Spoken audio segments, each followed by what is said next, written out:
So, what's up, everybody? So, I wanted to come to you guys to talk to you guys about something that just happened over the weekend.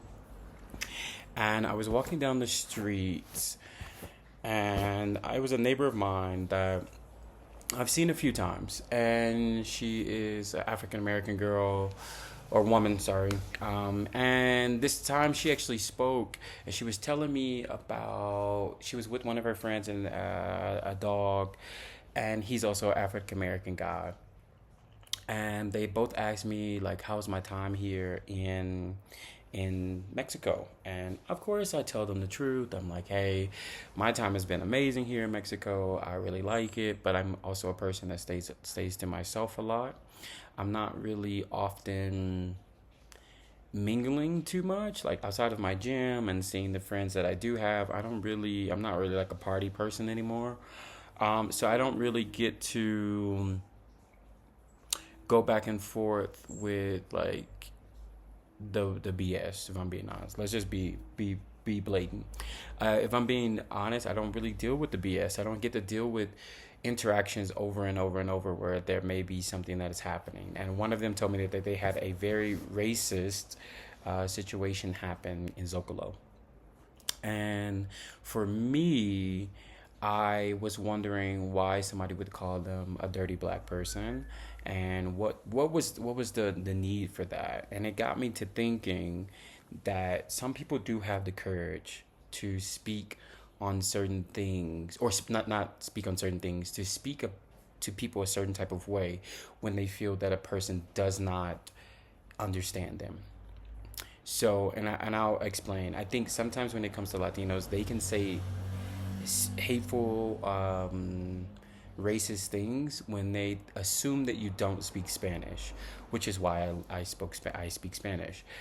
There are things that I've heard on the streets, nothing that has been alarming, but people may comment on what I'm wearing or how I look or things like that, and I often kind of give them a look back, like I hear you or I understand you, and then you can see that there is always shock.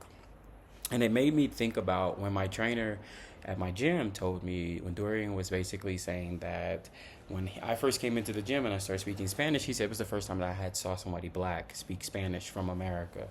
And he says, I'm used to black people speaking French or English, and, to speak Spanish was just it kind of threw me off. And I remember telling them the other day, like, I definitely understand. I definitely don't think that your situation didn't happen. No, but I just think that we should equip ourselves when we're in different countries, no matter where you're at. I think you should equip yourself with enough information to assure that you're safe, to assure that no one is potentially trying to hurt you or harm you or treat you or mistreat you in any type of way. I think I've told you guys in other videos, I went to Cancun one time and the girl got upset because I tipped 15% versus 22 or 25, she was saying. And I was just telling her, like, that's just exploiting me just because I'm American, and I understand that. But I live here. I'm not paying you 22% or 25%. I'm not doing that. Let it go. That's not happening. And I can understand that. I can understand why sometimes it can be frustrating. Um, but a lot of people ask me, why did you learn Spanish? I learned Spanish out of respect, but I wanted to be able to connect with different cultures as well. And I think ultimately that's what it's all about.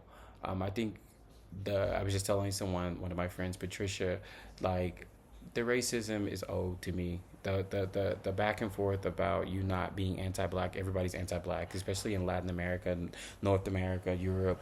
Everybody's anti-black. So at this point, it's so owed to me. It's no reason for me to even get upset about it. But we can also talk about intellectually driven. We could talk about intellect. How intelligent are you? Because I learned your language, but do you know mine? And I don't say that to be rude or mean. I say that as a truth. So I think there's enough of, like, even for me as a person that's like, I'm not going to be going back and forth with people about something as simple as my skin color when the influence is there. Like, I don't care how white you want to be. The influence is there. So whether you don't like it or you do like it, I don't care. But I speak directly to people that are trying to live in the Spanish speaking countries, and I say learn Spanish. And I'm not saying it like as a hypothetical, but I'm saying it as something definitive. It will save your life if you know Spanish. It will get you out of situations. It will, sometimes it may even put you in a good situation.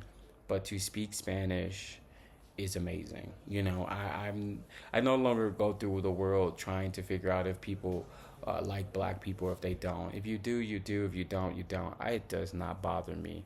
And that's how I want most of you to understand that are racist, that are going to probably comment under this video. I don't care. I'm the wrong person to even care. So I think the experience is lonely learning Spanish. It's very difficult. The conjugations and the perfecto, I think that's what you call it. It's difficult. But with practice and constant conversation, it does get easier. And I'm telling you, as a person that can, yo puedo hablar español cuando yo necesito, porque a veces yo necesito ayuda con algo. Por ejemplo, en el supermercado, con verduras, frutas o diferentes tipos de carne. O, por ejemplo, cuando yo tengo problemas en mi casa con mi agua. A veces yo necesito llamar a una persona porque yo necesito ayuda. Y cuando tú necesitas algo, es muy importante por toda la vida. ¿Sí? So, very, very good, guys. I just want to check in with you because I just have to get that out of my brain because it was on my brain heavy. And then I will see you guys very soon. Very, very soon. I got something for you guys.